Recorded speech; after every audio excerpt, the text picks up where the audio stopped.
Oke, assalamualaikum warahmatullahi wabarakatuh. Nah, jadi sebelumnya yang terhormat kepada Abi Hanif dan Umi Ida selaku pengasuh pondok Supercam Darul Abi Hanif Ida. Jadi langsung saja di sini saya akan mempresentasikan tentang kitab Mahkota Sulaiman, yaitu tentang bahwa Nabi Muhammad SAW itu dapat menyaingi Nabi Sulaiman alaihissalam. Mengapa?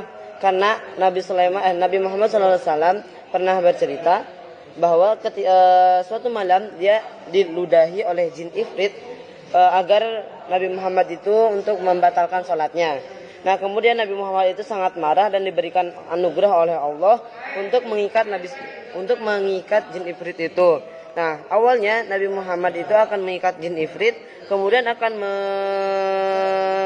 mengikatnya di masjid agar orang-orang itu mengetahuinya. Nah, tetapi dia ingat bahwa apabila dia mengikat jin itu dan mengikatnya di masjid, maka dia akan semua orang akan tahu bahwa dia dapat mengalahkan jin itu. Nah, jadi menurut dikarenakan dia ingat perkataan Nabi Sulaiman, yaitu tidak ada suatu kemegahan di masa setelahnya. Nah, kemudian Nabi Muhammad SAW itu mengurungkan niatnya untuk mengikat jin itu, kemudian mengusirnya dengan cara yang hina. Nah, kemudian yang kedua, bahwa Nabi Muhammad itu mempunyai kendaraan buruk. Buruk itu memiliki kecepatan secepat kedipan mata. Sedangkan Nabi Sulaiman alaihissalam itu memiliki angin, memiliki kendaraan yang berupa angin. Nah, jadi buruk ini kecepatannya lebih cepat daripada angin. Nah, kemudian yang ketiga, bahwa Nabi Muhammad SAW ini pernah diberi tawaran oleh Allah SWT bahwa dia ingin menjadi raja dan rasul atau menjadi hamba Allah dan Rasul Allah. Kemudian Nabi Muhammad SAW itu dia bertanya kepada malaikat Jibril, dan malaikat Jibril menyuruhnya untuk bertawadu. Nah, kemudian akhirnya Nabi Muhammad SAW ini lebih memilih untuk menjadi hamba dan rasulnya. Mengapa? Karena apabila dia memilih kerajaan dan rasul, maka dia akan menyamai dengan Nabi Sulaiman, bahkan lebih megah kerajaannya.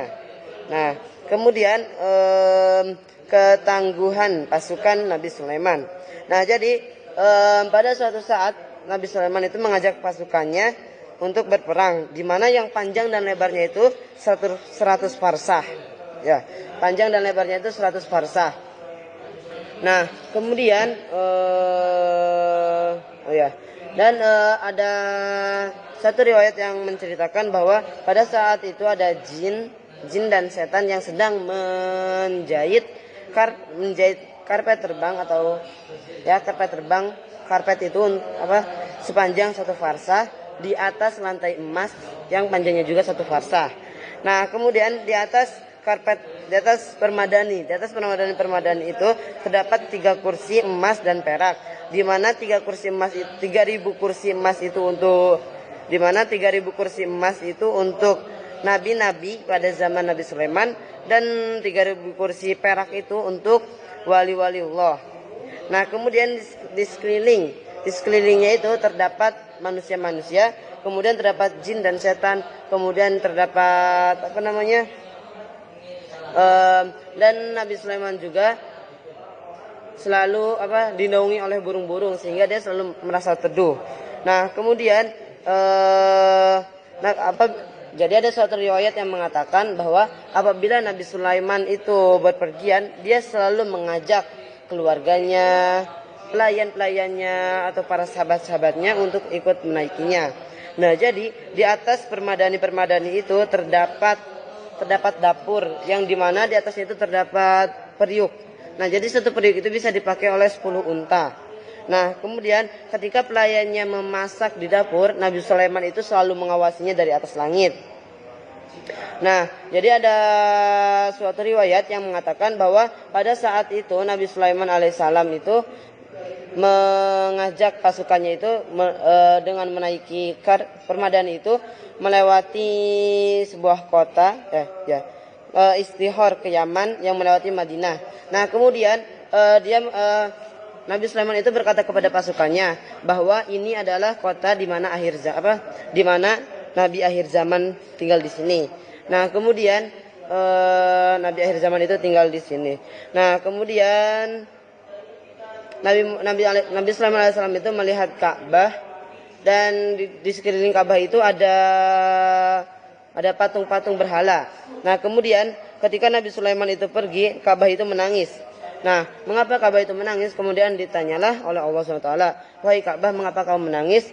Kemudian Ka'bah itu menjawab, "Sungguhnya aku sedih dikarenakan ada nabi yang mulia, ada nabi yang sangat mulia itu melewati diriku, tetapi dia tidak sholat bersamaku, dia tidak sholat di sini dan hanya numpang lewat. Sedangkan di sekelilingku terdapat berhala dan banyak yang menyembah berhala itu."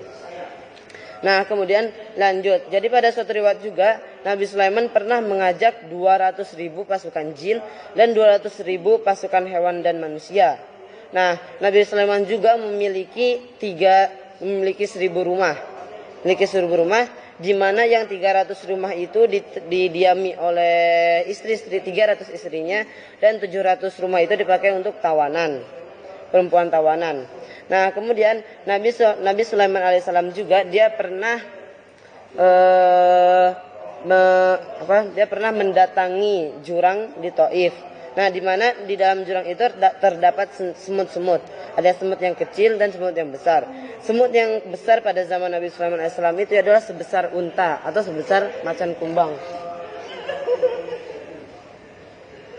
Sebesar macan kumbang. Nah, kemudian di belakang jurang itu terdapat air ajaib, di mana air ajaibnya itu bersinar. Tetapi apabila air ajaibnya itu keluar dari apabila air ajaibnya itu keluar dari jurang, misalnya ada satu gelas air ajaib dibawa pulang ke rumah, nah maka air ajaib itu akan mengkristal. Banyak macam warna apabila air ajaib itu mengkristal. Nah, jadi air ajaib itu awalnya bening, kemudian ketika mengkristal itu berubah warna menjadi ada yang keruh, ada yang hijau, ada yang putih, dan yang paling langka itu katanya merah. Nah, kemudian di antara pasukan semut itu terdapat Raja Semut, yang dimana Raja Semut itu termasuk 10 binatang yang pasti akan masuk surga.